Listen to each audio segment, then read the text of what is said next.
दिवस माझी अवस्था त्या मोझेस सारखीच होणार आहे. माझी अवस्था त्या मोझेस सारखीच होणार आहे. कोण होता रे हा मोझेस? यहुदी लोकांचा नेता होता. डॉक्टर बाबासाहेब आंबेडकरांनी मला मुलाखतीसाठी बोलावले आहे. अच्छा अच्छा अच्छा. तेव्हा तसा कृपा करून निरोप देता का? तुम्ही इथेच थांब, मी साहेबांना विचारून घेतो. साहेब साहेब कोणीतरी भेटायला आलेले. घेऊन ये त्यांना. हा साहेब, तुम्ही जाऊ शकता.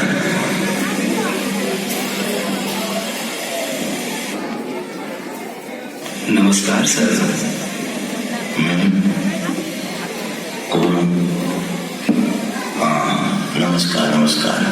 या बसा. Thank you sir. एक मिनिट.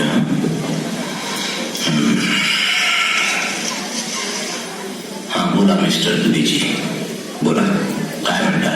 सर, तुमच्या अखंड ज्ञान साधनेविषयी, अभ्यासाविषयी बरंच काही ऐकून आहे. त्या संदर्भात आपले मत जाणून घेण्यासाठी आलो आहे. पण अभ्यासाची ऐन वेळ आला, काही काळ वेळ आहे की नाही? यायचं होतं, जरा लवकर यायला हवं होतं ना. रात्रीचे 1 वाजता आहे. सॉरी सर, तुम्हीच म्हणाला की तू कधीही ये, मी जागाच दिसेल. म्हणून मी आधी महात्मा गांधी, बॅरिस्टरजींना व पंडित नेहरूंना भेटलो, नंतर थेट तुमच्याकडे आलो. अरे हो हो, पण किती किती धावपळ, किती धावपळ. सर, रिपोर्टर आहे, न्यूजच्या मागे सारखं धावावं लागतं. बरोबर बरोबर. आता तुम्ही थकून थकून आलेला असाल. आपण असं करू, थोडा चहा घेऊ. 1 मिनिट. अरे रामकृष्णा, रामकृष्णा. हो साहेब. अरे जरा इकडे रे बाबा. काय म्हणता साहेब? हे बघ, या थर्मास मध्ये बिना साखरेचा चहा आहे.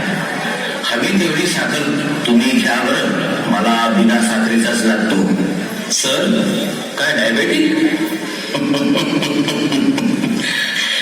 मला डायबेटिक आवडत नाही, परंतु डायबेटिकला माझ्यासारखे डॉक्टर लोक फार आवडतात. अति अभ्यासामुळे, अति ताणतणावामुळे आजार जडतो असे डॉक्टर लोक म्हणतात. काय म्हणजे बरोबर आहे त्यांचं म्हणणं. अरे रामकृष्णा, झाला का तयार चहा? हो सर. ठीक आहे, घ्या सर. अरे अरे तू तू तू कुठे चाललायस? तू सुद्धा इथेच बसून चहा पी. चल बैस. नाही साहेब, बरं वाटत नाही आपल्या समोर. अरे पण मी तुला बस म्हणतोय ना इथे. चल बैस. जी जी साहेब. आणि बसून चहा पी आमच्यासोबत. पण हे बरोबर नाही सर. एखाद्या मंत्र्याने एखाद्या पहारेकऱ्यासोबत चहा पिण्याचे उदाहरण या देशात यापूर्वी कधी घडल्याचे दिसत नाही. तुम्ही पण तुमच्या प्रतिष्ठेचा सन्मान जपायला पाहिजे असं मला तरी वाटतं. खरं सांगतो सर, मला सुद्धा हे आवडलं नाही. छे छे छे छे, very bad mister Dubey, very bad. Dubey, जगाच्या पाठीवर आपला एकच असा हा देश आहे की जिथे माणसामध्ये भेद केल्या जातात. सॉरी सर, हा प्रकार तर अमेरिकेत सुद्धा आहे. मान्य आहे मिस्टर दुबे, तिथे भेद आहे, पण काळे गोरे असा वर्णभेद आहे. हिंदुस्थान सारखा जातीभेद नाही. अरे मी अमेरिका, इंग्लंड या देशातून शिक्षण घेऊन आलेलो आहे. तिथले प्रोफेसर पिरियड संपल्यानंतर एकाच कॅन्टीन मध्ये बसून चहा पिताना मी स्वतः बघितलाय. मला एक गोष्ट सांगा मिस्टर दुबे, तुम्ही रिपोर्टर आहात आणि हा रामकृष्ण पहारेकरी आहे. तुम्ही दोघेही माझ्याजवळ बसलेले आहात, सोबत चहा प्यालेले आहात. म्हणून दुबे,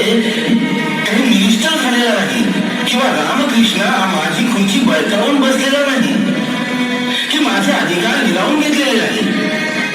मग हा मीपणा कशासाठी, उगीच्या उगीच कशासाठी? हे बघा मिस्टर दुबे, ऑफिसमध्ये ऑफिसचा दर्जा दाखवायचा असतो, तर घरी आणि दारी कौटुंबिक स्नेह पाळायचा असतो. शेवटी माणुसकी नावाची ही गोष्ट आहे की नाही तुमच्या गावी? तुम्ही मला एक सांगा, माणुसकी श्रेष्ठ की दर्जा श्रेष्ठ? अर्थात माणुसकी. मग माणुसकी ही कोणत्याही पदापेक्षा किंवा दर्जापेक्षा कितीतरी मोठी असते. याचे एक उदाहरण देतो. अमेरिकेतील राष्ट्रपतींचे एक दोन नाव सांगा बघू. जॉर्ज वॉशिंग्टन, हॅरी ट्रुमन, आयसेनहॉवर इत्यादी इत्यादी. इत्यादी इत्यादी. हा ठीक आहे, पण सर्वाधिक सर्वांमुखी कोण आहे? सारे जग ज्यांना मानवतेचा पुजारी म्हणून ओळखतात, वंदनही करतात, असे कोण? Abraham Lincoln. Right, absolutely right. त्याच महान थोर राष्ट्रपतीची एक छोटीशी गोष्ट सांगतो. एकदा व्हाईट हाऊस मध्ये लिंकन यांना भेटायला एक गरीब मित्र आला. अंगावर वेंधळे आणि कबाळ कपडे होते. मित्र दिसताच राष्ट्रपती लिंकन खुर्ची सोडून मित्राजवळ आले. त्याला आलिंगन दिले, शेजारी बसवले, चहा पाण्याची व्यवस्था केली. सारे सिनेटर्स विस्मयतेने बघतच राहिले. मिस्टर दुबे, प्रगत राष्ट्राची ही गोष्ट आहे. असेच एकदा फौज फाड्यासह लिंकन एका कार्यक्रमाला निघाले. रस्त्याच्या बाजूला एक जख्ख म्हातारी दिसली. डोक्यावर मोळे उचलण्याचा प्रयत्न करीत होती, परंतु ते तिला जमत नव्हते. राष्ट्रपतींच्या हे लक्षात आले. त्यांनी गाडी थांबवली, ते तिच्या जवळ गेले, मोळी व्यवस्थित बांधली आणि जवळच असलेल्या झोपडीपर्यंत पोहोचवून दिली. तेव्हा एक अधिकारी त्यांना म्हणाला, सर, एका प्रेसिडेंटला असं वागणं योग्य नाही. हे ऐकताच लिंकन म्हणाले, हे बघा मिस्टर, मी कसे वागावे हे तू मला शिकवू नकोस आणि ते मला आवडणारे नाही. माणुसकीच्या व्यवहारात कोणताही मंत्री माझी बरोबरी करू शकत नाही. माणुसकीच्या वर्तनात सर्वांसमोर राहणे मला आवडते, किंबहुना तसा मी प्रयत्न करत असतो. अरे हे तर राष्ट्रपतीचे उदाहरण झाले. सम्राट अशोकाचे उदाहरण घेऊया. सार्वभौम राजा असूनही बाळ भिक्खू रस्त्यात भेटला तेव्हा तो स्वतः रथातून खाली उतरला आणि त्याला वंदन केले, त्याचा मान सन्मान राखला. तर सांगायचा अर्थ असा मिस्टर दुबे, दर्जा आणि माणुसकी यात फार मोठे अंतर आहे. दर्जामुळे माणूस शोभत नाही, माणुसकीमुळे दर्जाची शोभा वाढते. आणि दर्जा आज आहे, उद्या नसेलही, पण माणुसकीचे ठसे जनमानसावर, इतिहासावर अमर छाप पाडून जातात. थँक्यू सर, माझा अहमपणा घालून दिल्याबद्दल. Alright, alright. Now let us come to our point. तर काय म्हणाले माझे राजकीय मित्र मिस्टर गांधी, जीना, पंडित नेहरू? सर, त्यांची मुलाखत तर नाही झाली. पहारेकरी सारं काही बोलून गेलं. काय? आता तेच बघा सर, महात्मा गांधीजींनी मुलाखतीसाठी मला रात्री 9ची वेळ दिली. मी अगदी वेळेवर पोहोचलो. तेव्हा पहारेकरी म्हणाला, महात्माजी बकरीचे धारोसुळे दूध पिऊन झोपले आहेत, उद्या भेटा. पुढे मी बॅरिस्टर जीना यांच्याकडे गेलो. रात्री त्यांनी 10ची वेळ दिली होती. तिथेही मी अगदी वेळेवर पोहोचलो. तेव्हा पहारेकरी म्हणाला, साहेब, पार्टीत दंगा आहे, उद्या भेटा. शेवटी तुम्ही पंडितजीकडे गेलात. माझ्या मते ते तर जागे असायलाच पाहिजे नाही? सर, त्यांनी 11ची वेळ दिली होती. ठीक 11 वाजता पोहोचलो, पण पाहतो काय, पंडितजी झोपलेले. आणि म्हणून तुम्ही माझ्याकडे धावत आला, म्हणजे श्रम परिहार झाला म्हणायचा. अर्थातच सर, तुमच्या दर्शनाने ते तर झालंच आहे. तू कधीही ये, मी तुला जागायला दिसेल. आणि आश्चर्य, तुम्ही अभ्यास करीत असताना दिसला. शब्दात खरे ठरले. तुमची प्रचंड ज्ञान साधना, अखंड अभ्यासाची आराधना पाहून असे वाटते की तुम्हाला तहान भूक लागते की नाही. मिस्टर दुबे, एकाच वाक्यात मला 3 प्रश्न विचारले तुम्ही. दुबे, भुकेविषयी म्हणाल तर ज्ञानाची भूक भागवण्यासाठी मी माझ्या पोटाची भूक मारून टाकलेली आहे. ज्ञानाची तहान भागवण्यासाठी मी माझ्या डोळ्यातलं साल पाणी पिऊन टाकलंय आणि अभ्यासाची हौस भागवण्यासाठी मी माझ्या आयुष्याच्या साऱ्या हौशी काढून टाकल्या आहेत. ज्ञानाविषयी काय बोलणार? या पृथ्वीवरील ज्ञान हे महासागरासारखे आहे. या ज्ञानरूपी महासागरातून मी फक्त 2 थेंब प्राशन करू शकलो. माझ्या जीवनातील ही एक महाशोकांतिकाच आहे. दुबे, शेवटच्या श्वासापर्यंत तहानलेलीच राहणार आहे आणि याचीच मला फार दुःख वाटते. सर, जगाच्या पाठीवरील 20,000हून अधिक ग्रंथ तुमच्या उजवीत असून सुद्धा तुम्ही तहानलेले कसे? तुझे माझी तहानच समुद्र प्राशन केलेल्या त्या अगस्त ऋषींपेक्षा फार महान आहे. जगात बुद्धा एवढा ज्ञानी आणि शहाणा म्हणून दुसरा कोणीही झालेला नाही. एकदा एक भिक्खू भगवान बुद्धाला म्हणाला, हे तथागता, तुमचे ज्ञान, विज्ञान व तत्वज्ञान महान आहे, अनंत आहे. तेव्हा बुद्ध विनम्रपणे म्हणाले, हे भिक्खू, तू मला सांग, या पृथ्वीवर वृक्ष झाडे किती आहेत? भिक्खू म्हणाला, अनंत आहे. या अनंत वृक्षांना पाने किती आहे? भिक्खू म्हणाला, अनंत अनंत आहे. अरे ह्याच अनंत अनंत पानातील केवळ एक पान म्हणजे माझे ज्ञान. तर मिस्टर दुबे, अशा या महान ज्ञानी पुरुषाचं असं असतं बोलणं आणि वागणं. कितीही विनम्रता, कितीही ज्ञान लालसा, कितीही ज्ञान साधना. सर, शेवटचाच पण रहस्यमय प्रश्न. Thank you sir. सर, मला एक रहस्य जाणून घ्यायचे आहे की महात्मा गांधी, बॅरिस्टर जीना आणि पंडित नेहरू यांनी निश्चित वेळ देऊनही ते साडी झोपलेले दिसले, परंतु तुम्ही निश्चित वेळ न देताही सतत जागे कसे, हेच म्हणायचे ना तुला? Yes sir. मिस्टर दुबे, हे वाक्य नीट नोट करा. गांधी नेहरू यांच्या हिंदू ब्राह्मण समाजावर धार्मिक म्हणा, सामाजिक म्हणा की राजकीय म्हणा, यापैकी कोणत्याही प्रकारचे अन्याय, अत्याचार आमच्यासारखे त्यांच्यावर होत नाहीत आणि झालेलेही नाही. आणि म्हणूनच ते स्वस्त, मस्त आणि सुस्त झोपी जातात. आता उरले बॅरिस्टर जीना साहेब. त्यांचा समाज जहाल आहे. त्यांच्या प्रत्येकाच्या घरी प्रत्येकाजवळ तलवार असते आणि म्हणून त्यांच्या सावलीला अन्याय, अत्याचार सुद्धा दचकून पळून जातात. जिहादच्या नावावर ते एक संघ होतात आणि म्हणून बॅरिस्टर जीना बिनधोकपणे झोपू शकतात. पण मी मात्र झोपू शकत नाही. मी झोपू शकत नाही. आणि एकेकाळी माझा समाज बलाढ्य होता, महापराक्रमी होता. पण आज या शूरवीर जातीला अधर्मीयांनी द्वेषापोटी, स्वार्थापोटी निशस्त्र करून सोडलेला आहे. शिक्षणापासून वंचित केला आहे. अधोगतीच्या अंधार गर्दीत लोटून दिलेला आहे. याचे राहून राहून वाईट वाटतंय मला. फार फार दुःख होत.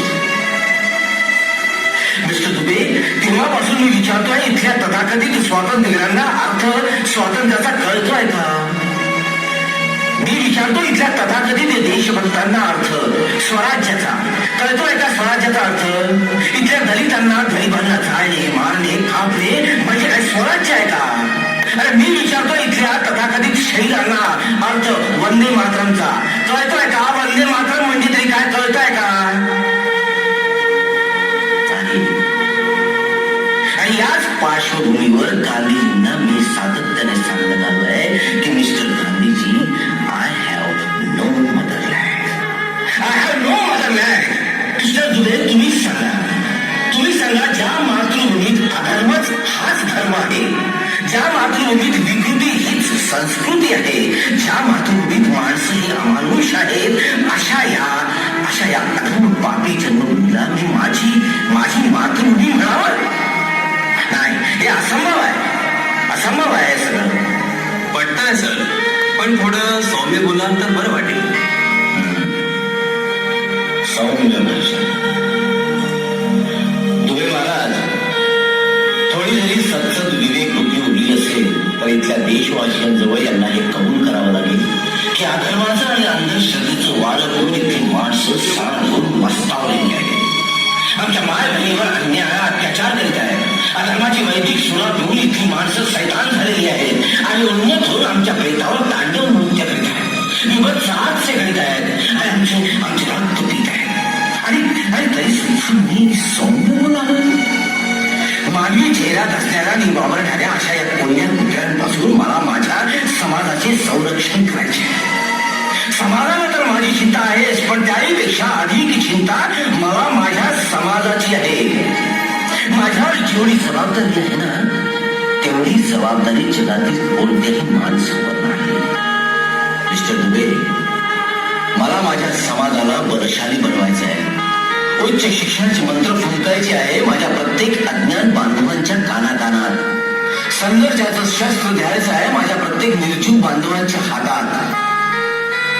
आणि याच एका अट्टहासापायी मी अविरत जागा दिसतो. याच एका ध्यासापायी मी सतत जागा दिसतो.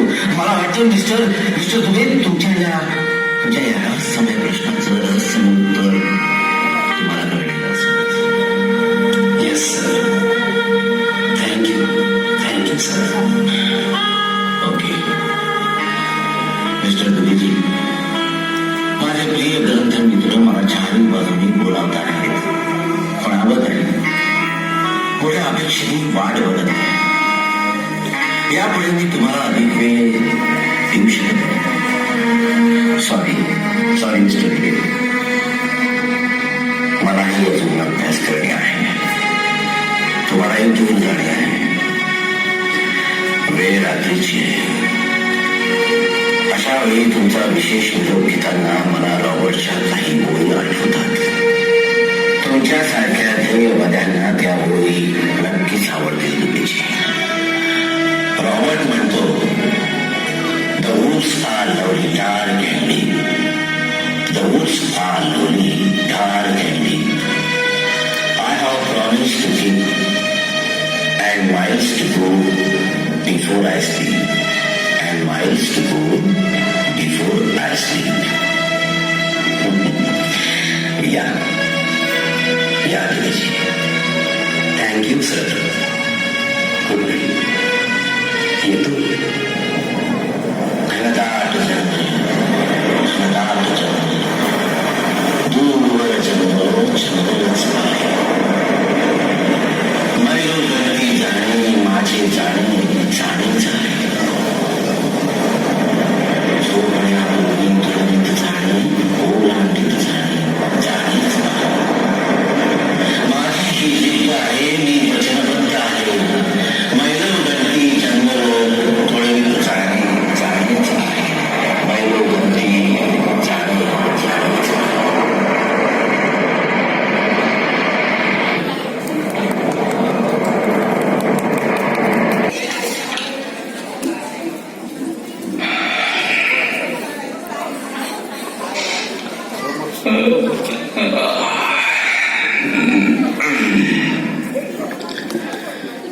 भागा, ए भागा. अगं रामू,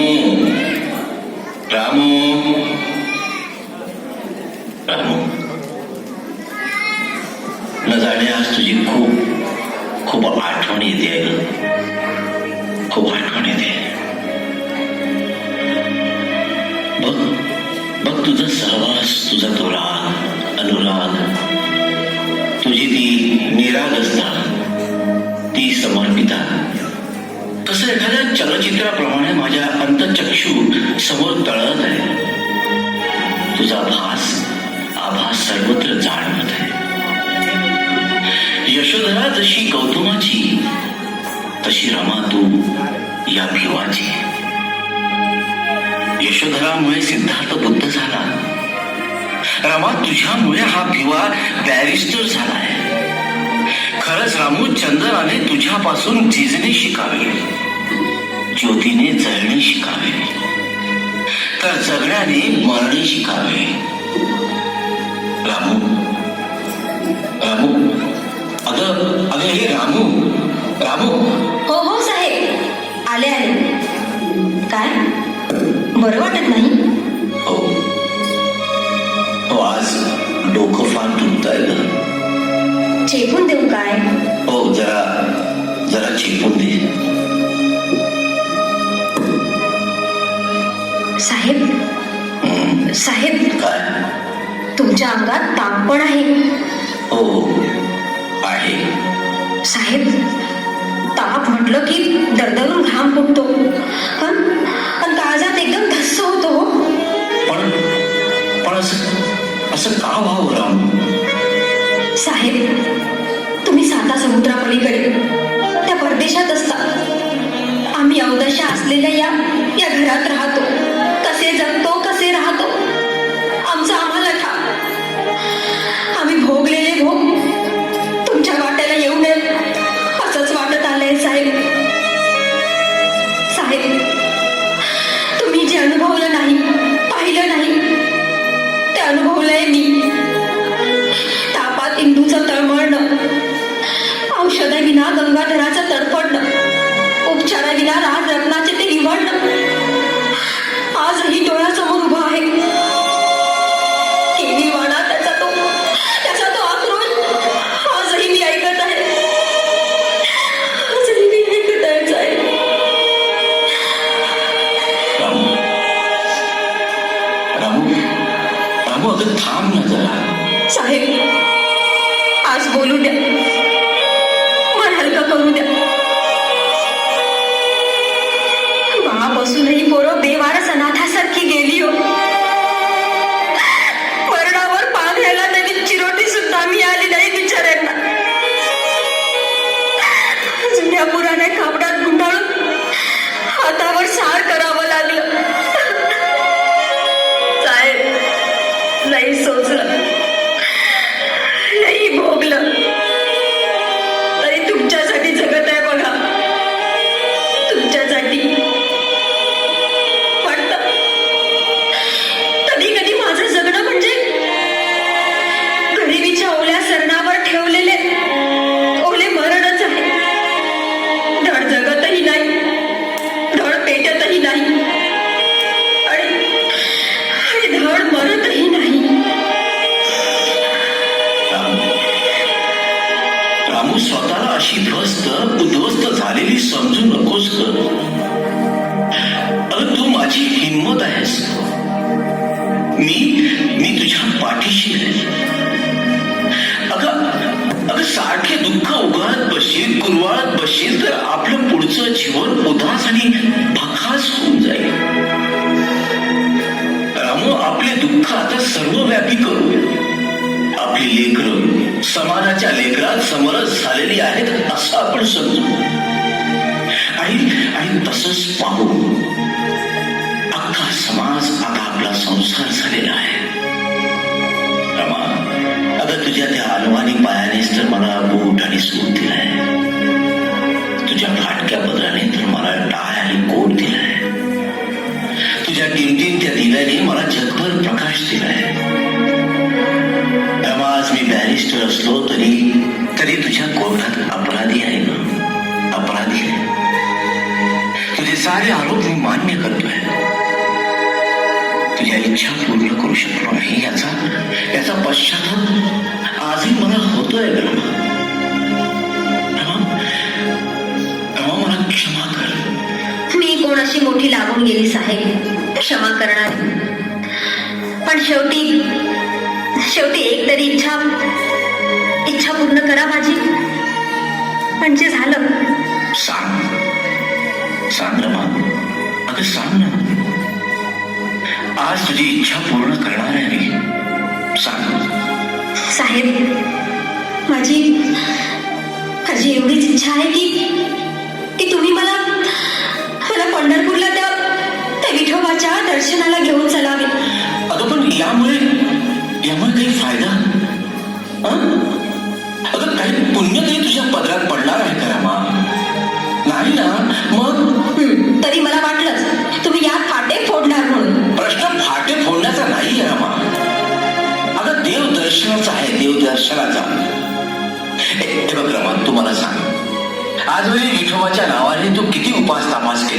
तप केली तरी तो तुझा देव धावून आलाय का?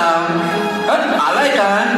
अगं 33 कोटी देवाच्या नावाने आजपर्यंत तू व्रतवैकल्य केले, पूजा अर्चा केली, तरी त्यातील एक देव तरी पावन झालाय का? नाही ना, नाही ना. मरीमायच्या नावाने दंडावर काय धागे दोरे बांधले, गळ्यात त्यांच्या नावे ताईत लटकवले, त्याचा काही फायदा झालाय का? नाही ना. उलट तुझी ती लाडकी इंदू, माझा लाडका तो राजरत्न गंगाधर सारेच तुला आणि मला सोडून गेले. आता का धावून आला नाही, का धावून आला नाही अशा वेळी त्या लेकरांच्या रक्षणासाठी तुझा तो पंढरीचा पांडुरंग.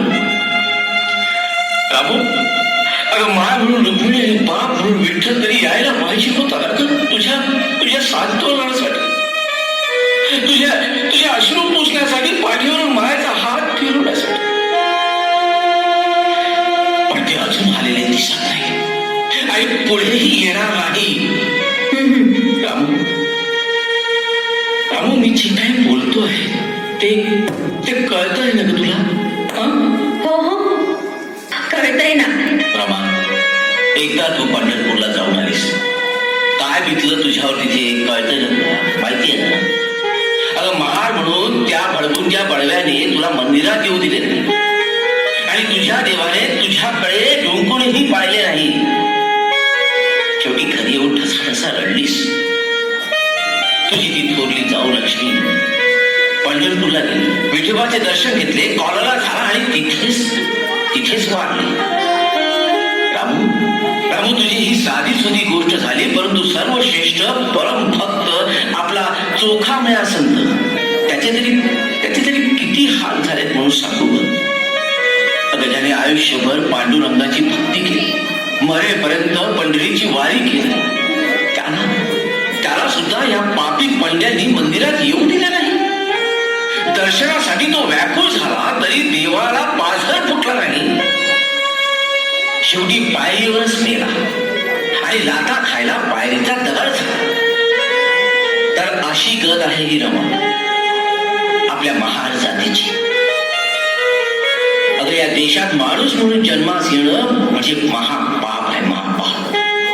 आणि त्याहीपेक्षा महार म्हणून जन्मास येणं म्हणजे महाघोर अपराध आहे, महाघोर अपराध. रामू, फक्त भजनात आणि कीर्तनात, पोथी पुराणात ऐकतो आपण, झाला महार पंढरीनाथ, म्हणजे पंढरीनाथ महार झाला, महार. पण प्रत्यक्षात काय? याच महाराला पंढरीनाथ कधीच पावन झाला नाही, कधीच पावन झाला नाही. कारण काय सांगू शकतेस? कारण एकच, विटाळ विटाळ विटाळ, दुसरं काय? छान छान, तुला हे कळलं खरंच फार छान झालंय.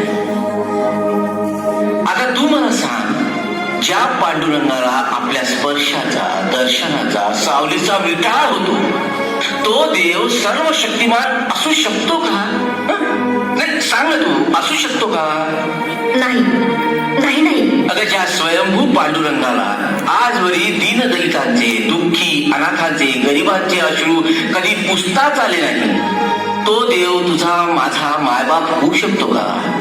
रामू, नाही ना. नाही नाही. म्हणूनच सांगतोय आणि म्हणूनच म्हणतोय रामू, पंढरपूरचा नाद सोडून दे, तो देव, तो धर्म सोडून दे. जिथे क्रूरता, निष्ठुरता, अमानुषता आहे ते तीर्थक्षेत्र सोडून दे. अगं ज्या पांडुरंगाने, ज्या ईश्वराने, ज्या परमात्माने तुला मला आपल्या जातीला झिंकाळलाय, त्या पांडुरंगाला, त्या देवाला आपण सारे विसरून जाऊ, सोडून देऊ. चल रमा, चल आपण दुसरे नवे पंढरपूर निर्माण करूया. पण साहेब, ते नवं पंढरपूर, तो नवा पांडुरंग कसा असेल हो? वा, छान छान रमा, खरंच छान प्रश्न विचारलास. तो कसा असेल? आता तेच तर सांगतोय मी तुला. जिथे महाकरुण्याची मूर्ती असेल, दयाच्या दृष्टीत करुणेची वृष्टी असेल, त्या त्या देवाला माणसाचा विटाळ होणार नाही. उलट तोच माणसाला ममतेने जवळ करील, कुरवाळील आणि त्याचे कल्याणही तोच करेल. पण साहेब, तिथं जातपात, भेदभाव वगैरे वगैरे नाही नाही नाही, तिथे भेदभाव वगैरे मुळीच राहणार नाही. कोणी कोणाला दूर लोटणार नाही. तिथे समता, बंधुता, मैत्रीचे वारे वाहते, प्रज्ञाशील करुणेचा सुगंध दरवळेल. रमा रमा, अशा ह्या सर्व मंगलमय धर्माची गोडी मी चाखलेली आहे आणि तीच देशभर जनतेत वाटायची आहे. पण साहेब, हे कधी केव्हा होणार हो तुमचं नवं पंढरपूर? मी मेल्यावर काय? छे रामू, असं काही अभद्र बोलू नकोस ग. तू असं काही विचार करू नकोस. अगं तुझ्यापेक्षा मला त्यांची चिंता जास्त आहे. उद्याचं काम हातावेगळं झालं की त्याच निर्माण कार्याला मी लागणार आहे. कोणतं काम आहे ते मला तरी कळू द्या. मी करू लागले म्हणजे जरा लवकर आटपून जाईल. अगं ते तुझं काम नाही आहे रामू. उद्या 20 मार्च 1927 महाड इथे 14 तळ्यावर पाण्यासाठी सत्याग्रह आहे. सत्याग्रह, आणि तिथे मी जात आहे. हो हो हो, मी ऐकत आहे. तिथं पुष्कळ बाया मंडळी सुद्धा येणार आहे म्हणे. मी पण येते तुमच्या संग संग. अगं पण तू कशाला? पुढारी करायचंय का तुला? मग अहो साहेब, मी कशाला पुढारी हो? तुम्ही तर आहातच ना पुढारी. मी येते म्हणजे काय, तुमच्या जेवण्याची खाण्यापिण्याची सोय करायला येते म्हणते मी. कळले का? हा कळलं बाबा, कळलं. पण एक लक्षात ठेव, तिथे काही 3-4 माणसं नाही आहे ना. 3-4 हजार माणसं जमणार आहेत. 3-4 हजार. तू स्वतःच्या शरीराकडे बघ जरा आणि नंतर बोल. काय झालं माझ्या शरीराला? मनगटात दम आहे, अंगात ताकद आहे. रात्र दिवस स्वयंपाक करीन आणि साऱ्यांना वाढीन. ठीक आहे बाबा, ठीक आहे. जिद्दीचे दुसरे नाव म्हणजे रमा. बस जा बाबा, जा लवकर तयार. बघा बरं, हो म्हणाल आणि पत्ता न लागता नेहमी सारखे निघून जा. काय सांगावं साहेब माणसाचं. साहेब, मग मी जाऊ का? हो जा. खरंच करू का कपड्याची बांधाबांधी? अगं हो.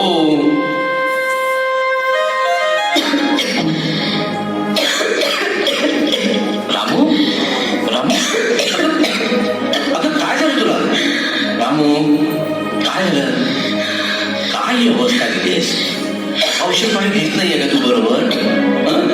डॉक्टरने आराम करायला सांगितलंय ना. मग तू अगं ऐक, चिंता सतत चिंता करत नसतेस. अगं स्वतःच्या तब्येतीकडे लक्ष दे. काय अवस्था करून घेतली आहेस? सतत काम आणि काम. आराम कर जरा.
जगी भीम मोठा होई पुण्य तुझी रमाई जगी भीम मोठा होई रमाई रमाई तू भीमाची भीमाई रमाई रमाई तू भीमाची भीमाई रमाई रमाई तू भीमाची भीमाई रमाई रमाई तू भीमाची भीमाई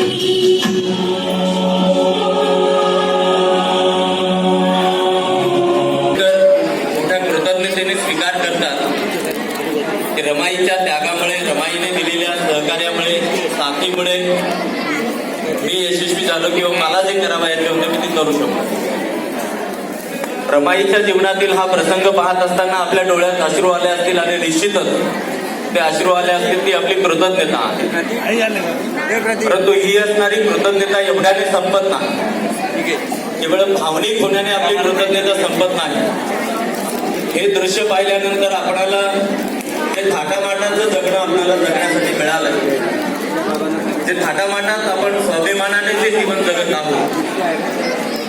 या जगण्यामागे केवढा प्रचंड ज्ञान आहे, केवढे प्रचंड कष्ट आहे हे जर जाणून घेतले तर निव्वळ रडणे ही कृतज्ञता ठरत नाही. तर कृतज्ञता म्हणजे डॉक्टर बाबासाहेब आंबेडकरांचे जे आदेश होते, बाबासाहेब आंबेडकरांनी ज्या सूचना आपल्याला केल्या होत्या, जे आवाहन बाबासाहेब आंबेडकरांनी आपल्याला केले होते, त्या आदेशाचं, त्या सूचनांचं, त्या आवाहनांचं अनुसरण करणं ही खऱ्या अर्थाने बाबासाहेब आंबेडकरांच्या प्रती, त्यांच्या त्यागाच्या प्रती, रमाईच्या संघर्षाच्या प्रती आपल्या कृतज्ञता असणार आहे.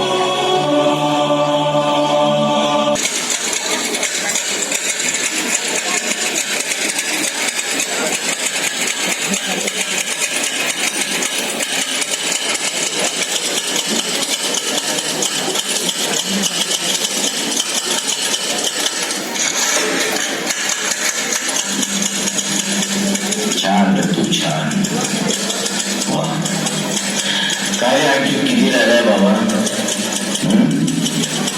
उद्याही लेटर्स किती अत्रेंना तसंच S.M. जोशींना तातडीनं पाठवायची आहे. तेव्हा जरा आठवतो घेऊ बाबा. बस थोडस राहिले बघ. अरे तू दूर बसत आहे. हे बघ तुझं घर दूर आहे. तू असं कर, तू इथे जोडीचा. ठीक आहे बघ. चल मी जरा आत जातो. मला हात दे जरा. चल ठीक आहे. तू लात जा मला. हो.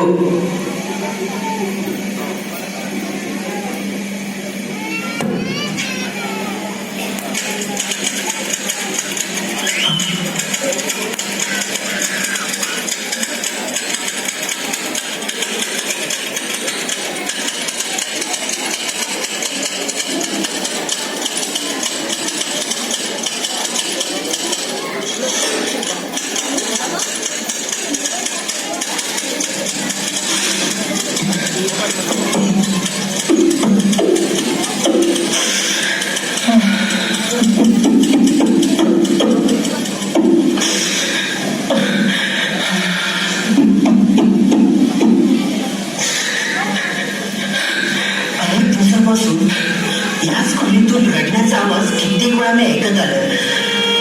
कोणाची असावी रडली?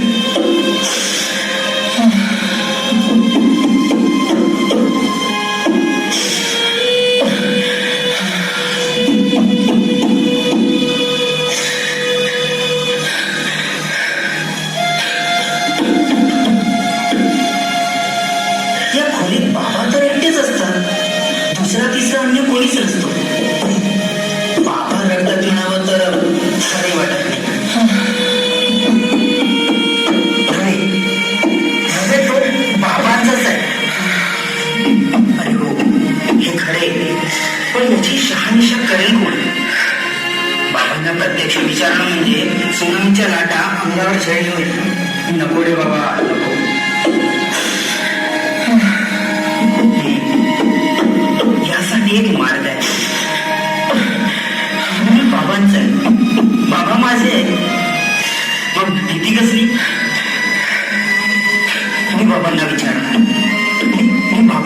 नक्कीच विचार.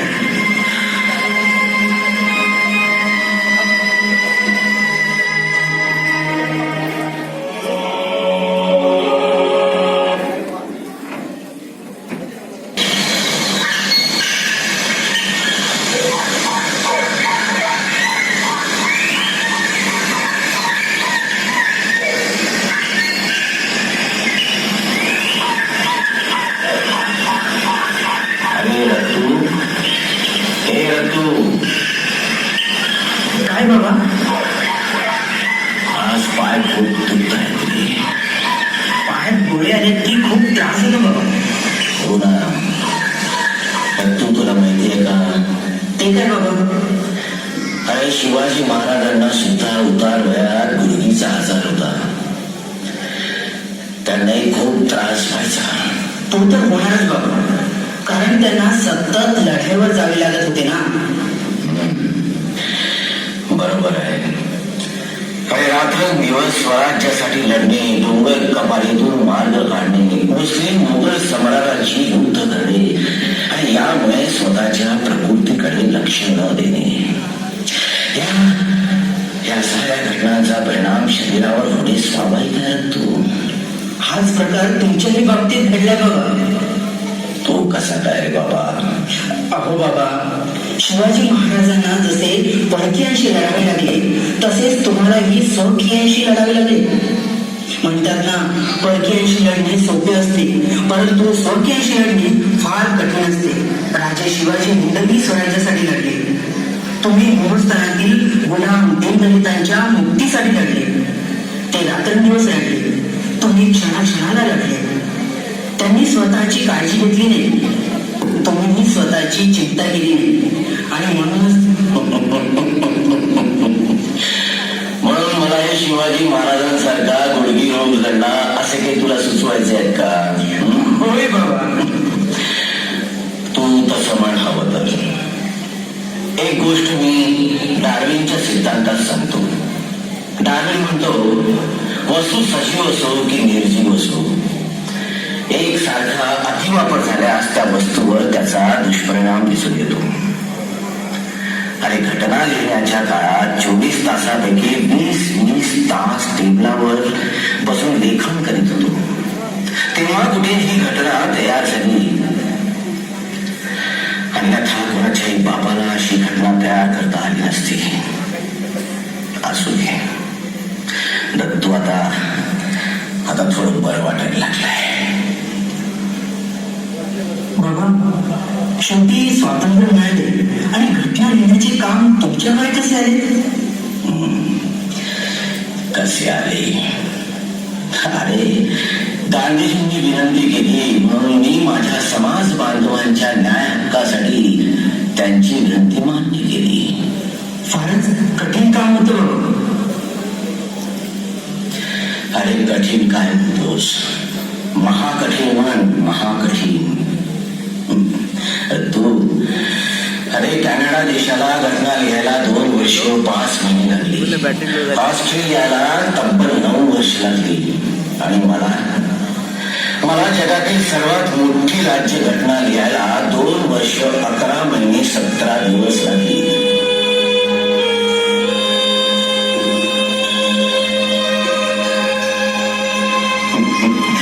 अरे रत्तू, माझ्या पायाला परत त्रास व्हायला लागला रे.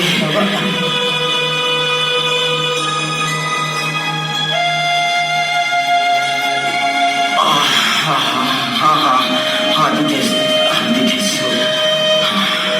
बाबा, हा महिना फारच त्रासाचा निघालाय.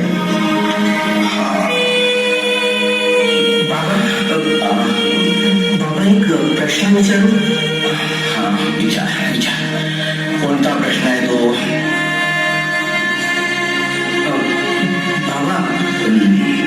बाबा, रात्री 2च्या सुमारास तुमच्या शयनकक्षेतून रडण्याचे हुंदके कित्येकदा घेतले. अरे ते जाऊ दे बाबा, ते जाऊ दे. तुला काय करायचं आहे त्या रडण्याशी? आणि तू मला एक सांग, आपला काय संबंध आहे त्या रडण्याशी? काहीतरी आहे का? बाबा, संबंध आहे म्हणूनच विचारतो. मला या प्रश्नाचं उत्तर पाहिजे, नाहीतर मी अनत्याग करेन. तुमच्या समोर सत्याग्रह करून प्राण सोडेन, पण इथून मुळीच मिळणार नाही. तू असं नाही वागलं सरे. हे बघ तू, असं काही करायचं नाहीस. आणि तू माझा खरं सखा आहेस ना. तुला दुःखी झालेलं पाहणं मला कधीतरी आवडणार आहे का? तू ह्या प्रश्नाचं उत्तर मी देतोय, पण एका अटीवर. ती कोणती अट? मला मान्य आहे. ठीक आहे. माझ्या वैयक्तिक जीवनातील हे उत्तर लपतर म्हणून सार्वजनिक विषयावर टाळून नकोस रे. म्हणजे भाषण मिरवणं कबूल आहे तुला? कबूल. ठीक आहे.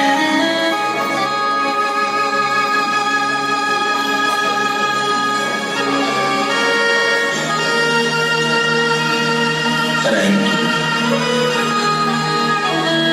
रात्री तुला जे मुलगे ऐकू येत होते ना, ते माझीच होते. माझीच होते. त्याला फार मोठं कारण आहे. त्यात फार मोठी चिंता दडलेली आहे. माझा समाज म्हणजे फाटका तुटका जीर्ण शीर्ण झालेला एक तंबू आहे. त्या तंबूचा मी आधार आहे. माझी प्रकृती ही अशी दिवसेंदिवस खालावत चाललेली. मी कधीही कोसळू शकतो. हा आधार कधीही कोसळू शकतो. माझं वय झालंय आता. माझे गुरु भगवान बुद्ध माघ पौर्णिमेला त्यांच्या महापरिनिर्वाणाबद्दल बोलले होते. आणि 3 महिन्यानंतर वैशाख पौर्णिमेला त्यांचे महापरिनिर्वाण झाले. माझे मन मला दिसत आहे बंधू. आपले म्हणून पाहिले ज्ञानोबा म्हणून ह्या कळा दाटल्या. आणि त्याच तुला सांगत आहे. परंतु माझ्या आंदोलनाला पुढे घेऊन जाऊ शकेल असा कोणी तरुण मला दूर दूरपर्यंत दिसत नाहीये. आणि हाच एकमेव विचार माझ्या मनात दाटून आला की तिथे अश्रूंना मी वाट करून देतो. अश्रूंना मी वाट करून देतो.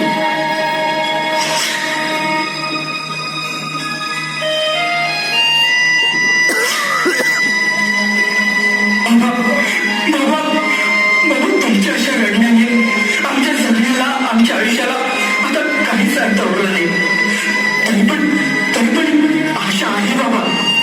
तुमच्या प्रेरणेने आपल्या समाजात आजपर्यंत बरीच शिकलेली विद्वान तरुण मंडळी तयार झाली आहे. आज ना उद्या तुमची धुळी सांभाळतील अशी आशा करायला काही हरकत नाही.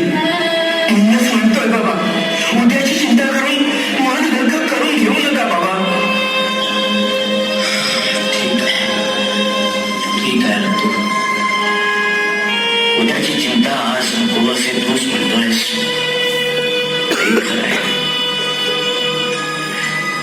पण तू इतिहास घडवण्यासाठी इतिहास विसरायचा नसतो असे जेव्हा मी म्हणतोय तेव्हा ते 14 लोक ती भूत मला आठवतात.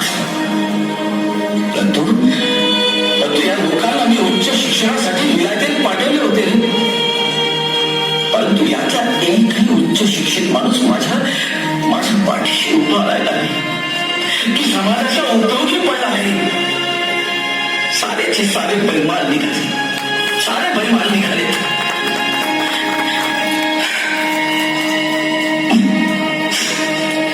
स्वतःच्या वैभवात लोळले. घोडा गाडी माडीत रमले. आणि माझ्या गरीब बांधवांनी विसरले. यात शिकलेल्या माझ्या लोकांनी मला फार मोठा धोका दिला. फार मोठा धोका दिला. परंतु आपली मुलं डॉक्टर, इंजिनियर, कलेक्टर, ऑफिसर, वकील, प्रोफेसर बना. उच्च शिक्षित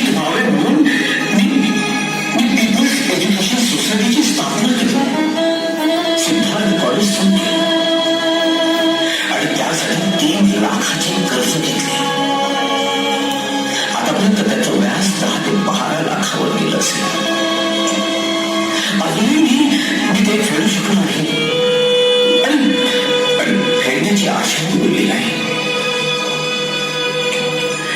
आणि संस्थेची तर ऐकतच नाही. हे सगळे बघतो तेव्हा दुःखच होतं रे. दुःखच भोगावं लागतं, सोसावं लागतं. पण तुम्हाला वाटतं ज्या समाजात 5-10 doctor, engineer, 5-10 collector, professor, 5-10 justice असतील ना, त्या समाजाकडे कोणीही पाकळ्या नसल्याने बघण्याची हिंमत करणार नाही. पण आज जे चित्र बघतो ते विचित्र आहे, भयावह आहे. माझ्या कल्पनेच्या पुढे जाऊन माझ्या समाज बांधवाने शिक्षणात खूप मोठी झेप घेतली, प्रगती केली. हे सगळं खरं आहे.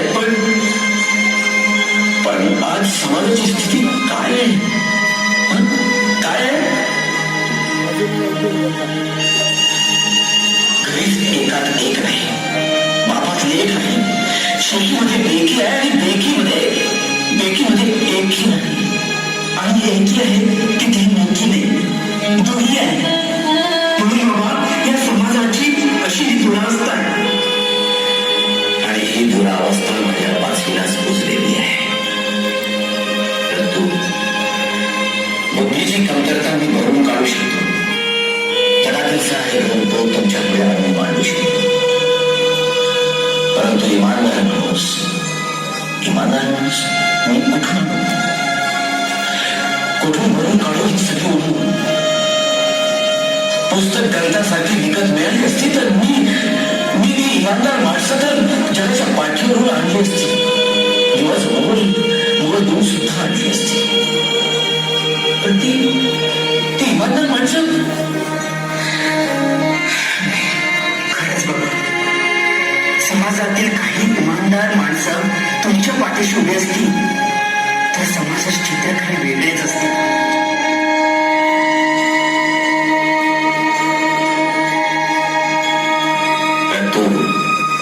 मला फक्त 5 माणसं इमानदार मिळाली असती तर अखिल मानवाच्या कल्याणासाठी या देशालाच नाही तर संपूर्ण जगालाच भगवान बुद्धाच्या धम्म मार्गावर घेऊन गेलो असतो. नवा इतिहास रचला गेला असता. त्याचे तुम्ही महानायक असते बाबा, महानायक. पण आता इतिहासालाच इतिहास राहिला नाही. इंग्लंडचा प्रख्यात इतिहासकार गिबन सतत 25 वर्ष ब्रिटनचा इतिहास लिहित राहिला. शेवटची ओळ लिहून झाली तेव्हा तो ढसा राहिला. ती वेळ सुद्धा रात्रीचीच होती. 2 वाजले होते. गिबननी फक्त इतिहास दिला, पण मी इतिहास रचला आणि लिहिला. परंतु मी रचलेला इतिहास उद्ध्वस्त झालेला जेव्हा पाहतो तेव्हा मी असाच लढतो. अगदी असाच. अरे किती कारण सांगू लढण्याची, किती कारण सांगू. बाबा आपण आजारी आहात, वाईट परिणाम होईल.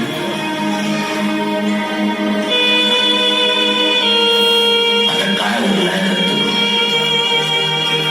पण एक महान कार्य अजून राहून गेलाय. बाबा असं कोणतं महान कार्य राहिले? शहरी लोकांसाठी मी खूप काही केलं आहे, परंतु खेड्यातील माझ्या पोळ्या भाबड्या जनतेसाठी मी काहीच करू शकलो नाही. की त्यांच्यासाठी काही करून ठेवलं सुद्धा नाही. याचीच राहून मला फार वाईट होत नाही, फार वाईट वाटत. शहरातले शिकलेले लोक मला बैमान झाले. याउलट खेड्यातील माझे बांधव माझ्यासाठी इमानदार आहे. काही झालं गेलं तरी शहरी भाड्याचे लोक नकाशी राहतात, नकाशी. परंतु खेड्या भाड्यातील माझे बांधव तळ हातावर काळीच ठेवून माझ्यासाठी रक्ताशी ढसळतात.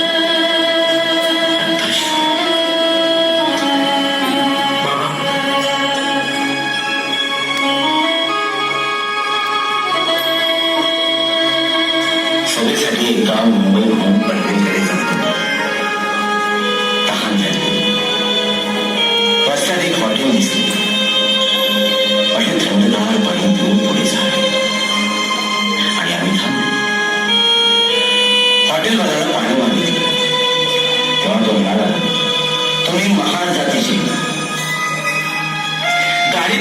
म्हणून काय झालं?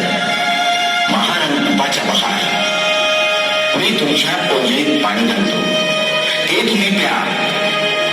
मला राग आला आणि पाणी न पिताच पुढे निघून गेलो. त्यावेळी तिथे सोनबाई येवले आपला एक माणूस उभा होता. त्याने ही घटना बघितली. त्याला खूप वाईट वाटलं. माझ्या बाबांना पाणी मिळालं नाही, माझ्या बाबांना पाणी मिळालं नाही, ते तहानेच निघून गेले. असे मनाशी तो सारखा पुटपुटू लागला.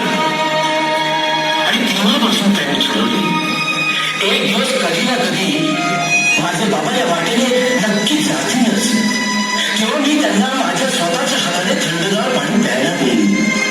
या एकाच विचाराने तो सपाटला गेला. पाण्याने भरलेलं मडकं डोक्यावर धुतो सकाळपासून ते रात्रीपर्यंत तिथेच उभा राहायचा. त्याच हॉटेलच्या जवळच्या लिंबाच्या झाडाखाली माझी सारखी वाट बघत उभा राहिला. येता जाणाऱ्या सगळ्याच गावकऱ्यांना तो रोज दिसायचा. त्याच्या जिद्दीमुळे सारे लोक थक्क झाले.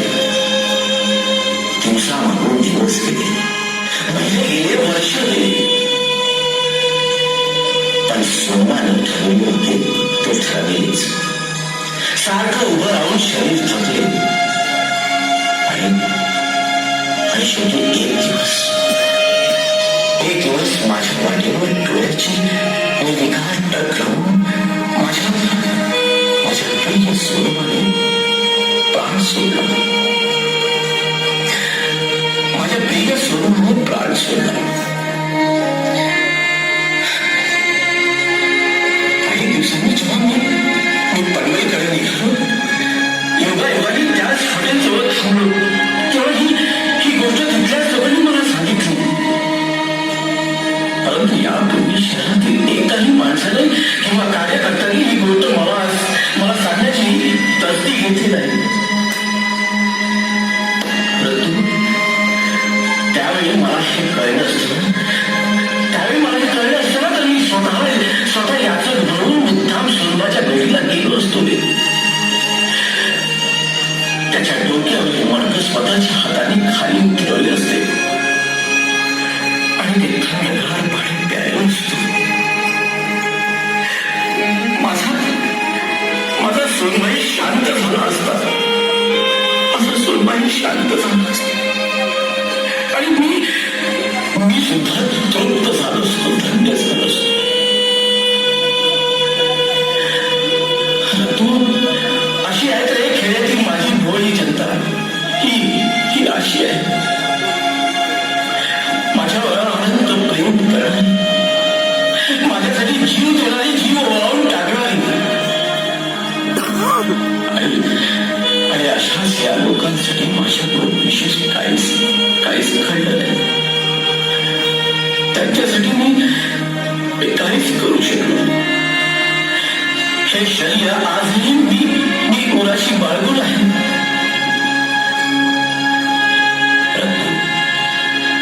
या साऱ्या घटना आठवल्या की जुन्या जखमांची घड्या जातात आणि डोळ्यात अशी उघडतात. परंतु शहरातील लोकांसाठी मी बाळासाहेब झालोय. परंतु खेड्यातील माझ्या त्या लेकरांसाठी खरा खुला बाबा व्हायचं राहून गेलाय. बाबा, तुम्ही तर साऱ्या समाजाचे बाबा आहात. मग ते लोक शहरातील असू द्या की खेड्यातील, शेवटी कच्चीच मुलं ना. प्रचंड व्यापामुळे कमी जास्त दुर्लक्ष झालंही असेल. दुर्लक्ष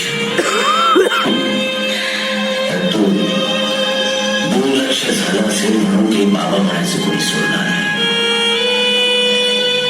तर तू तुझ्या मुखी लेकर आणि दुर्लक्ष हे शब्द ऐकून मला त्या माझ्या लेकराची खूप आठवण झाली.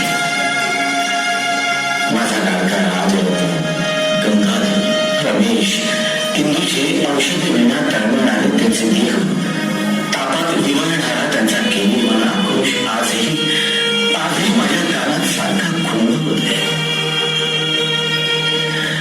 समाजातील माझ्या मायेबहिणीचे संसार सुखाची व्हावे म्हणून माझ्या रामने संसार महादुःखाच्या दगदगत्या अग्निज्वालेवर थाटला. शेवटपर्यंत बिचारी माझी रमा त्यातच रमली. रंतू एका महादेला एका शोकांतिकेने छळून किती छळायचं आणि एका जीवाने जळून किती जळायचं रंतू माझ्या रामूच्या भव्य दिव्य कष्टावरच मी भीमाचा भीमराव झालोय. तिच्या तपावर मी भीमरावाचा बॅरिस्टर झालो आणि तिच्या साधनेवर मी बॅरिस्टरचा बाबासाहेब झालोय. बाबासाहेब झालो आणि अशाने मी रडू नको तर काय करू.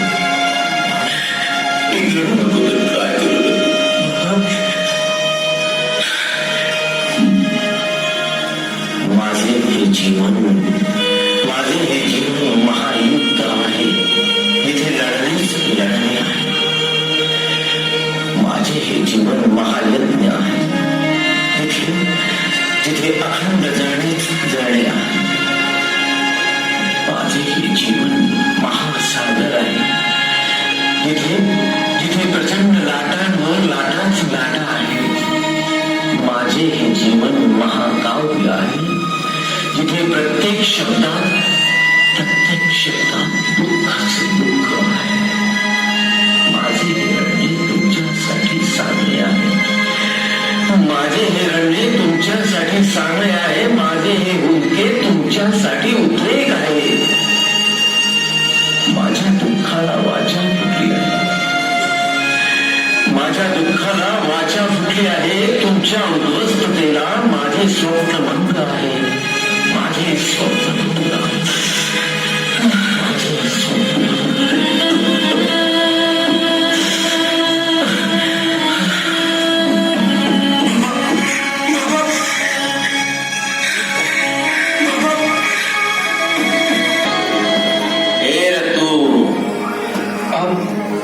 काय हो बाबा? अरे आता तरी तू जा रे बाबा, जा त्या माझ्या लोकांमध्ये जा आणि माझा हा शेवटचा संदेश सांग त्यांना. जा रे जा. हो सांगेन बाबा, सांगेन बाबा. परंतु आता परंतु किंतु कशाला रे? नाही म्हणजे जे लोक तुमचं ऐकत नाही ते माझं ऐकतील का हो बाबा? तुझी शंका रास्त आहे. अरे नेहमी असंच घडत आलेलं आहे. जी गोष्ट त्यांच्या जिवंतपणे लोकांना पटलेली नाही ती गोष्ट त्यांच्या मरणानंतर पटलेली आहे आणि समजलेली आहे. अरे मोठमोठ्या थोर वैज्ञानिकांचा आणि महान तत्ववेद्यांचा हा तर्क सिद्धांत आहे. मग मी त्या गोष्टीला कसा काय अपवाद असू शकतो? अरे मी गेल्यावर माझे म्हणणे कदाचित त्यांना पटेलही नाही असं नाही. आणि म्हणूनच आज जे काही तुला सांगतोय ती तू त्यांना जाऊन सांग. त्यांच्यामध्ये जाऊन सांग रे बाबा. हो निश्चितच सांगेन बाबा, निश्चितच. तुमची प्रत्येक गोष्ट शिरोधार्य आहे. बाबा वाक्य प्रमाण, बाबा नाम केवल. तर आता नीट ऐक. आज आपल्या अस्पृश्य समाजात शूद्र पददलित जाती जमातींची समस्त या बहुजन नरनारींची जी काही प्रगती, मुक्ती, उन्नती दिसते आहे ना, ती काही सुखासुखी सुख समाधानाने मिळालेली नाही आहे. त्यासाठी माझ्या महामानव पूर्वजांना तसेच गुरुजनांना, बुद्ध, कबीर, ज्योतिबांना समाज प्रवाहाच्या विरुद्ध, धर्माच्या विरुद्ध विद्रोह करावा लागला. माणुसकी प्रस्ताव हे लढावे लागले. तेव्हापासून क्रांतीच्या क्षितिजावर क्रांतीचा नवा सूर्य वन मॅन वन व्हॅल्यूची सुप्रभात घेऊन गुजारतो आहे. समता, बंधुता, न्याय, स्वातंत्र्याची सोनेरी किरणे घेऊन उजाळतो आहे. तू काय बाबा? अरे त्यांनी पाया रचला आणि हा भिवा कळस झालाय. त्यांचाच वारसदार म्हणून की काय त्यांचे कार्य पुढे नेत असताना मलाही अतोनात दुःख आणि कष्ट सोसावे लागले. अनंत हाल अपेष्टांचे, चेष्टा कुचेष्टांचे भोग भोगावे लागले. तू रणांगणावर हत्ती ज्याप्रमाणे ती तलवारीचे बाण सहन करत असतो, त्याचप्रमाणे मी सुद्धा तीव्र शिव्या शापांचे ते तीक्ष्ण बाण सहन करीत आलेलो आहे. अरे आजही त्या द्वेष छळांचे अमीठ खाव वाहतोय. आजही या वयातही सर्व दिशांनी घेरलेल्या आणि व्यापलेल्या त्या सत्ताधारी राजकीय शत्रू सैन्याशी मी एकटाच लढत आहे आणि मरेपर्यंत लढणार आहे. बाबा, पण इतकेच का हो बाबा? हो एकटाच लढणार आहे. आणि मी एकट्याने सरसेनापती होऊन हे महायुद्ध लढलो आहे. बुद्धीच्या अस्त्रशस्त्राने जेव्हा त्यांचे सारे अबद्ध चक्रव्यूह भेदून नेस्तनाभूत केले, त्यांचे सारे कलमी काव्य जेव्हा मोठ्या ध्येयाने, अभ्यासाने, शौर्याने उद्ध्वस्त केले, तेव्हा कुठे हा विजयी रथ माझ्या दृष्टीपथात आला आणि तो खेचून ओढून मी इथपर्यंत तुमच्या घरादारापर्यंत तुमच्या समक्ष प्रत्यक्ष तुमच्या पुढ्यात आणून ठेवलेला आहे.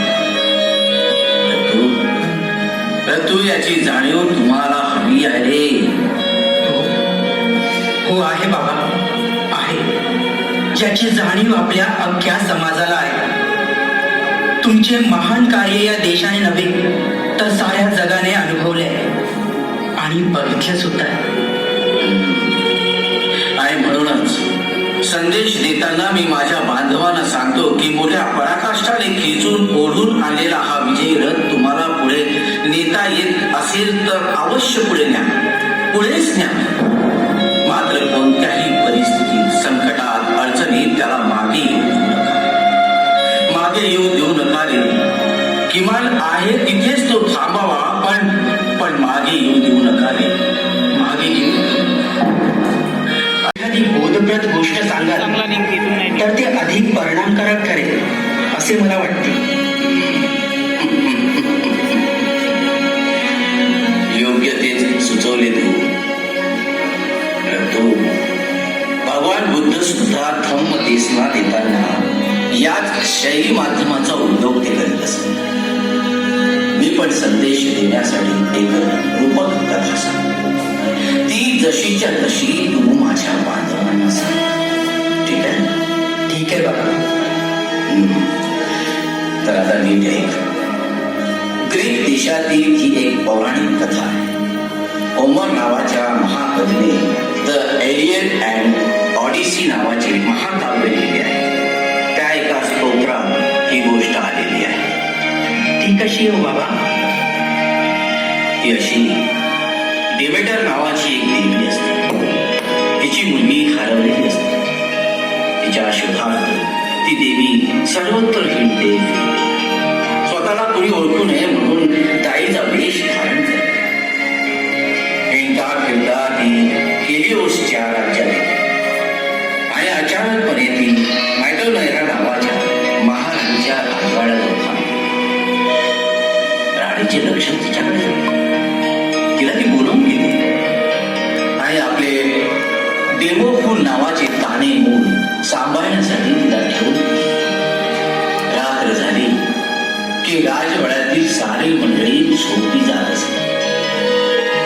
तेव्हा देवी हळूच उठत असे आणि सर्व दारे खिडक्या बंद करून हळूहळू त्या मुलाजवळ, त्याच्या पाळण्याजवळ जात असे. त्या ताण्या बाळाला पाळण्यातून अलगद बाहेर काढली. त्याचे कपडे उतरवून ती त्याला जळत्या निखाऱ्यावर ठेवली. तिचा हा प्रयोग रोज रात्रीला सुरू होत असे. काय हा भयंकर प्रकार आहे हो बाबा? बरोबर आहे. अरे ऐकणाऱ्याला आणि पाहणाऱ्याला हा प्रकार भयंकर, क्रूर आणि दाखवून वाटत असे. परंतु त्या लहान मुलाला, ताण्या बाळाला देव करण्याचा, करण्याचा तो एक चालविलेला प्रयोग होता. मोठ्या तळमळीने, प्रेमाने, काळजीने ती देवी ही कृत्य करत असे. हळूहळू जळत्या निखाराची धग सहन करण्याचे सामर्थ्य त्या मुलामध्ये उत्पन्न झाले. त्याचे बळ वाढू लागले. त्याच्यामध्ये काहीतरी तेजस्वी, अतिमानुष, महामानवाचा अंश विकसित होऊ लागला. पण एके रात्री अघटित घडलेच. फारच वाईट आणि विचित्र घडले. ठीक आहे बाबा. त्या एके रात्री राणीला अचानक जाग आली. बघते तर काय, पाळण्यात बाळ नाही. ती घाबरली, बिथरली आणि एकाएकी प्रयोग सुरू असलेल्या त्या खोलीत शिरली. निखाऱ्यावर आपले ताने मूल पाहून स्वाभाविकच तिला भयंकर राग आला. निखाऱ्यावरून ते मूल एकदम उचलले आणि त्या देवतेला त्या अग्निकुंडात ढकलून दिले. तिथेच ती स्वाहा झाली. तो इथे गोष्ट संपली आणि नराचा नारायण करण्याचा तो प्रयोगही इथेच संपला. तर तू एकंदरीत ही गोष्ट काय सांगते, काय कळले तुला? बाबा हेच की विस्तवातून गेल्यापासून पौरुष्य किंवा देवपणा प्राप्त होत नाही. सोने अग्नी माझी जळे, तेव्हा देव मूर्तीकडे. शाबास, शाबास रघु. अरे राणीला तर तिचे मूल मिळाले, पण घडणाऱ्या त्या एका भव्य दिव्य महामानव पुत्राला ती मुकली. तेजस्वी देव पुत्राला ती मात्र मुकली. तर सांगायचा अर्थ असा, आपल्या पदतलीत माणसाला हाल अपेष्टांच्या आणि त्यागांच्या अग्निदिव्यातून गेल्यापासून मोठेपणा प्राप्त होत नाही. ध्येयासाठी पेटवलेला अग्नी विझू देता कामा नये. अरे बायबल मध्ये सांगितले आहे, आयुष्याच्या शर्यतीत भाग घेण्याचे आमंत्रण सर्वांनाच मिळते, पण फार थोडे लोक त्यातून उत्तीर्ण होतात. असे का बरं बाबा? अरे याचे कारण एकच आहे. भविष्य घडविण्यासाठी वर्तमानातील सुखाचा त्याग करायला लागणारे ध्येय आणि निर्धार त्या माणसाजवळ नसतो. आणि म्हणूनच आयुष्याच्या शर्यतीमध्ये त्यांना मोठेपण मिळत नाही. यासाठीच रक्तो मी माझ्या बांधवांना शेवटचा असा संदेश देतो की अरे झगडा, कशाचीही पर्वा न करता एक सारखं झगडा, तरच तुम्ही कराल, वाचा आणि जगाल. परंतु भीक ही मागून मिळवता येते रे, परंतु हक्क हे लढूनच मिळवावे लागतात. भगवान बुद्ध एके ठिकाणी म्हणतात, सृष्टीचे सुळे आणि पंजे हे रक्ताळलेले आहे. निसर्गाचे हे दुष्ट कालचक्र अव्याहतपणे चालूच राहणार आहे. तेव्हा प्रत्येकाला जिवंत राहण्यासाठी, स्वतःच्या अस्तित्वासाठी लढतच राहावे लागणार आहे. याचा अर्थ जीवन म्हणजे न संपणारा लढा, अनंत दुःख यात्रेचा प्रवास, असंच म्हणायचं का हो बाबा? हो, असंच म्हणावं लागेल. माझ्या समाज बांधवांनी माझ्यापेक्षाही अतोनात छळ सोसलेला आहे आणि आजही सोसत आहे, भोगत आहे. इतकं असूनही मी त्यांना एकच संदेश देतोय, अरे तुम्हास मुक्ती हवी असेल तर पुन्हा लढा, पुन्हा लढा. आणि म्हणूनच तुमच्या कानमंत्राचे सूत्र आहे, शिका, संघटित व्हा आणि संघर्ष करा. असंच ना हो बाबा? असंच, अगदी असंच. अरे क्रांती म्हणजे एकट्या दुट्याचे काम नव्हे. प्रतिकार करण्यासाठी संघटित होता आले पाहिजे. आपले ध्येय हस्तगत करण्यासाठी इच्छाशक्तीने लढता आले पाहिजे. दिव्य ध्येयाकडे दृढ विश्वासाने जाणारा एक तपस्वी तपश्चर्येच्या बळावर निर्धाराने म्हणतो, माझ्या मार्गात जर महापर्वत आडवा आला तर त्याला चूर्ण करून टाकेल, अगदी तांडवालाही राख करून टाकेल. आणि म्हणूनच म्हटल्या गेलं आहे, असाध्य ते साध्य करिता साहस, कारण अभ्यास तुका म्हणे.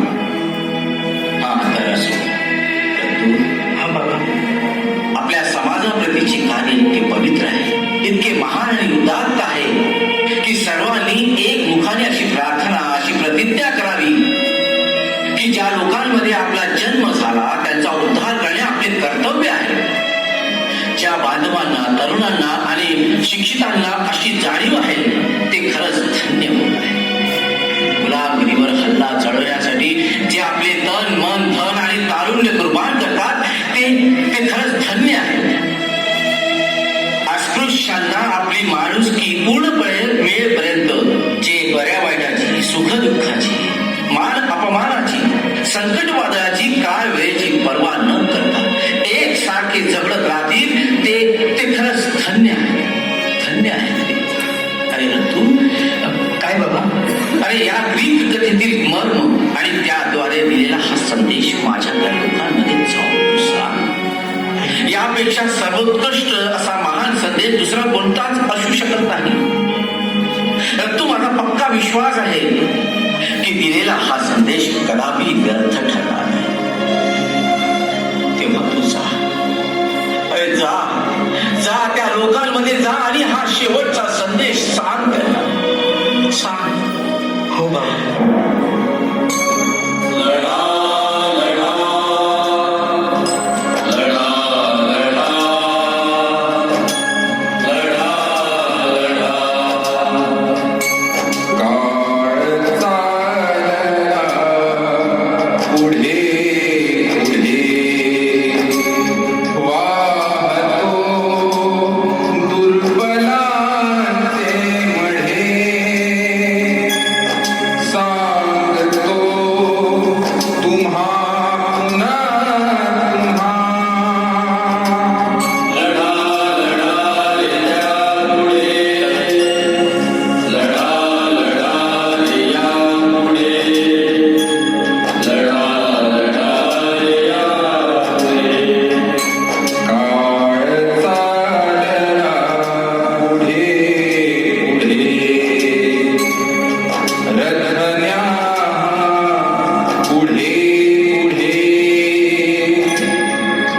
सांगतो तुम्हा पुन्हा पुन्हा. लढा लढा रे त्या पुढे.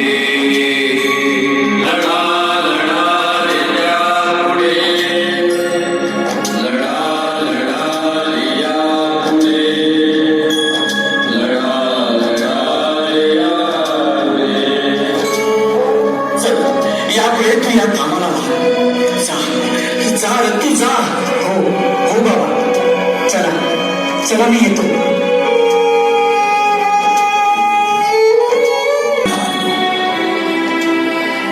माय बहिणींनो, सालथोर मित्रांनो, सप्रेम जय भीम. हे एक संस्मरण आहे. धर्मांतरानंतर अवघ्या 54व्या दिवशी म्हणजेच 6 डिसेंबर 1956 रोजी बाबासाहेबांचं महापरिनिर्वाण झालं. त्यावेळी आपला अख्खा समाज सुन्न झाला, शोकमग्न झाला. अवघा देश विव्हळला, सारं जग हळहळलं. मित्रहो, त्या निळाभोर सागर किनारी ती चैत्यभूमी, चंद्र चितेवर विराजलेली बाबांची ती महासमाधी, ती मुद्रा, सूर्यानं हळूच न्याहाळलं आणि तोही दूर दूर क्षितिजा पलीकडे आस्ते आस्ते आस्तास निघाला. तेव्हा जग काहीच अंधारलं, दास्तावलं. अशा वेळी पृथ्वी तलावरील त्या प्रकांड प्रज्ञा सूर्यानं त्या ब्रह्मांडातील प्रचंड प्रखर सूर्याला आव्हान दिलं, म्हटलं, हे मित्रा, हे मित्रा, मैं वो सूरज हूं, मैं वो सूरज हूं, जिंदगी की रमक छोड़ जाऊंगा। डूब भी गया तो क्या हुआ, डूब भी गया तो क्या हुआ, शफक छोड़ जाऊंगा, शफक छोड़ जाऊंगा, शफक छोड़ जाऊंगा। अरे माझ्या अस्तामध्ये पावला गणित ज्ञानाचा संधी प्रकाश आहे, सत्याचा स्वयंप्रकाश आहे, सत्वाचं संशोधन आहे। परंतु तुझ्या हस्तामध्ये क्षणोक्षणी ती अंधारी दाट वाट आहे, हरवलेली दिशा आहे। तुझा हस्त म्हणजे अंधार युगाचा एक आधार स्तंभ आहे, एक आधार स्तंभ। पण माझा हस्त म्हणजे अंधार युग यात्रियांचा एक दीपस्तंभ आहे, दीपस्तंभ। तयांचा मी आकाश दीप आहे, ज्ञानदीप आहे। मित्रा, तू केवळ दिवसा प्रकाश देतोस आणि तो चंद्र रात्रीलाच काय तो प्रकाश देतो, पण मी असतानंतरही रात्रंदिवस सतत प्रकाशच देतो, सतत प्रकाशच देतो आणि प्रकाशच देत राहतो। हे ऐकून सूर्य खिन्न झाला, उदास भकास झाला। शेवटी या महाप्रज्ञावंत सूर्यास शरण आला आणि अखेरचा प्रणाम करून पूर्णतः अस्तास निघून गेला। इकडे भडाग्नी भडकली, चिता धडकली, सर्वत्र दुःखाचं सावट पसरलं। त्या अगाध जलसागरानं, या अथांग जनसागराला पाहिलं, त्याच्या डोळ्यातील महापूर अश्रू लाटांना पाहिलं, मनामनातील अनावर आक्रोशाला ऐकलं, हृदयातील हुंदक्यांना ऐकलं, स्पंदन स्पुंदन क्रंदनाला ऐकलं। तेव्हा पाहिलं नाही, तेव्हा तो अनुभवलंय मी। झाला, त्याला ओढ लागली। इतक्यात विराट जनसागर खवळला, हताश झाला। आज प्रत्येक जण आपल्याच विशाल परिवारासोबत राहूनही पोरका झाला होता। विराट समाज मायबाप सोबत असूनही छिन्न भिन्न झाला होता। बाबांचे सारे वारसदार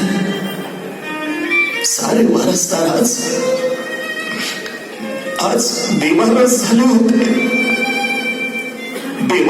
होते, निराश्रित अनाश्रित झाले होते, भयभीत झाले होते।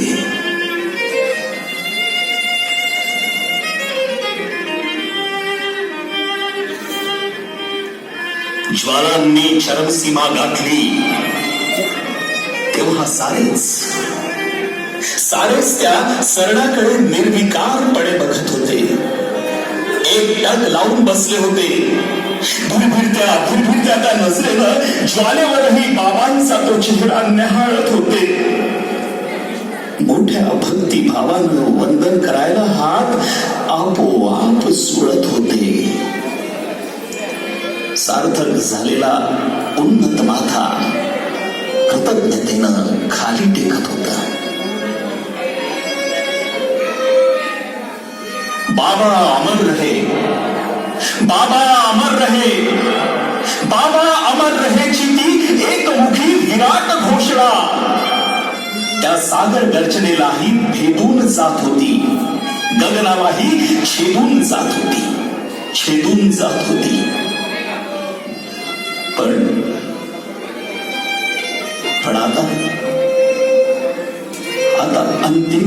संकटाची वेळ तेव्हा एक एक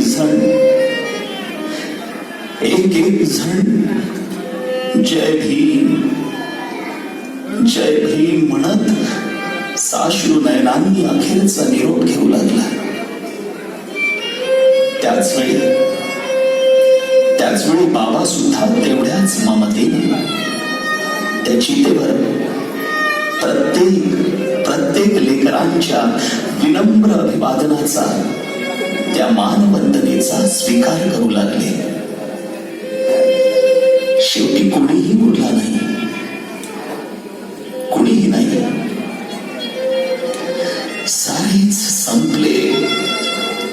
सारेच संपले असं पाहून बाबा त्या क्रांती ज्वालेवरून निर्वाणीचे मौनात बोलले. म्हणाले, अरे माझ्या लेकरांनो, अरे या प्रसंगात का होईना एकत्र आलात. बरं वाटलं रे, बरं वाटलं. अरे असेच यापुढे आता एक संघ राहा.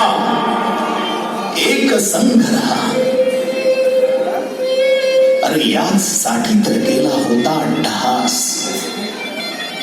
याच साठी तर गेला होता अट्टहास.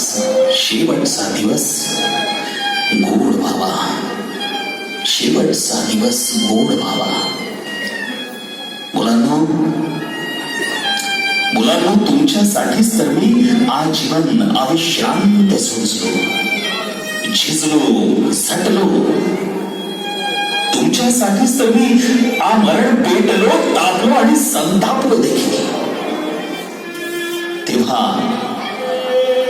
तेव्हा आता तरी या अशांत जीवाला शांत निवांत पेटू द्या रे. या थकलेल्या श्रांत क्रांत देहाला आता तरी निशांत पेटू द्या रे. शांत निवांत पेटू द्या. जा मुलांनो, जा, निघा आता. अरे सारे निघा, जा. काशीनंदा, अरे काशीनंदा, जा बाबा, तूही जा. आणि यांना सांग की पेटता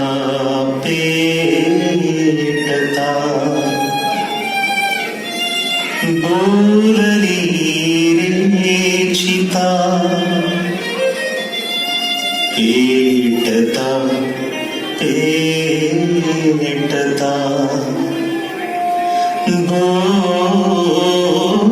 बोलली रे चिता. जा मुलांनो, आता संपली रे कथा. संपली रे व्यथा. संपली रे कथा. संपली रे व्यथा. जा मुलांनो, आता संपली रे कथा. संपली रे व्यथा. संपली रे कथा. संपली रे व्यथा. संपली रे